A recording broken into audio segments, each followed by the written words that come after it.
Hello friends, उम्मीद है आप लोग खैरियत से होंगे। पिछली वीडियो में हम IS36 इम्पेयरमेंट ऑफ एसिड्स के हवाले से डिस्कशन कर रहे थे और हमने दो कॉन्सेप्ट्स को समझा था। एक तो इम्पेयरमेंट ऑफ एसिड क्या होता है और दूसरा रिकवरेबल अमाउंट, किसी भी एसिड की रिकवरेबल अमाउंट वो क्या होती है। आज की वीडियो में हम देखेंगे कि इम्पेयरमेंट और डेप्रिसिएशन में क्या फ़र्क है। तो जैसा कि मैंने पहले भी अर्ज़ किया था कि इम्पेयरमेंट किसी भी एसिड की वैल्यू में अचानक रूनुमा होने वाली कमी को कहा जाता है। Impairment is unexpected and sudden. ये दो कीवर्ड्स हैं, इनको जहन में रखिए। यानी इम्पेयरमेंट अनएक्सपेक्टेड भी होती है और सडन भी होती है। मिसाल के तौर पर आपके पास एक कार है और खुदा न खास्ता उस कार का एक्सीडेंट हो जाता है, वो हादसे का शिकार हो जाती है। तो हादसे के नतीजे में क्या होगा, वो कार डैमेज हो जाएगी। जब डैमेज होगी तो जाहिर है उसकी वैल्यू में कमी आ जाएगी। अब ये जो वैल्यू में कमी है ना, ये रिडक्शन है, ये फॉल है, ये सडन है। सडन भी है और अनएक्सपेक्टेड भी है। तो इसलिए हम कहते हैं इम्पेयरमेंट क्या है, sudden fall in the value of an asset.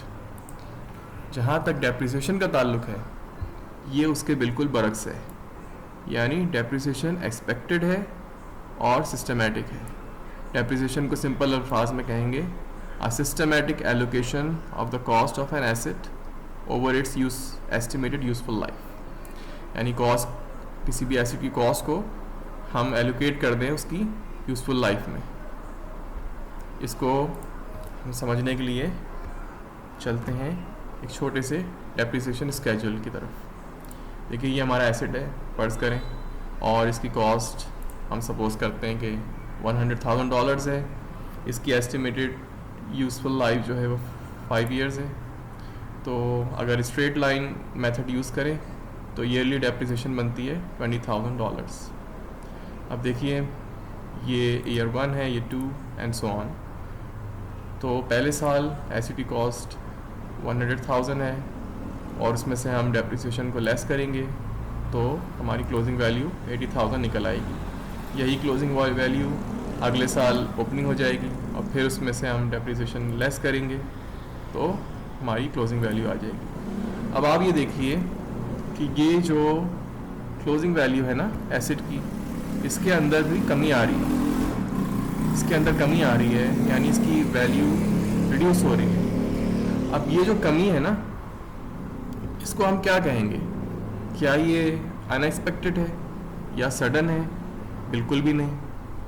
ये जो है एक्सपेक्टेड भी है, प्लान्ड भी है और ग्रेजुअल भी है। तो ये है डेप्रिसिएशन। अगर ये प्लान ना होती, अगर ये डेप्रिसिएशन अगर प्लान रिडक्शन ना होती तो हम ये स्केड्यूल बनाने के काबिल नहीं होते। तो मेरे अजीज़ों, ये डेप्रिसिएशन है और ये इम्पेयरमेंट का, और इन दोनों का फ़र्क है। उम्मीद है आपको ये कॉन्सेप्ट समझ आ गया होगा, ये डिफरेंस समझ आ गया होगा। अब आप इसको देखेंगे, इसको पढ़ेंगे तो और क्लैरिटी आ जाएगी। तो अभी हम इस वीडियो को यहीं एंड करते हैं और अगली वीडियो में इंशाल्लाह हम देखेंगे कि इम्पेयरमेंट के जो इंडिकेटर्स हैं उनके हवाले से डिस्कस करेंगे। तब तक के लिए खुदा हाफिज़ एंड टेक केयर।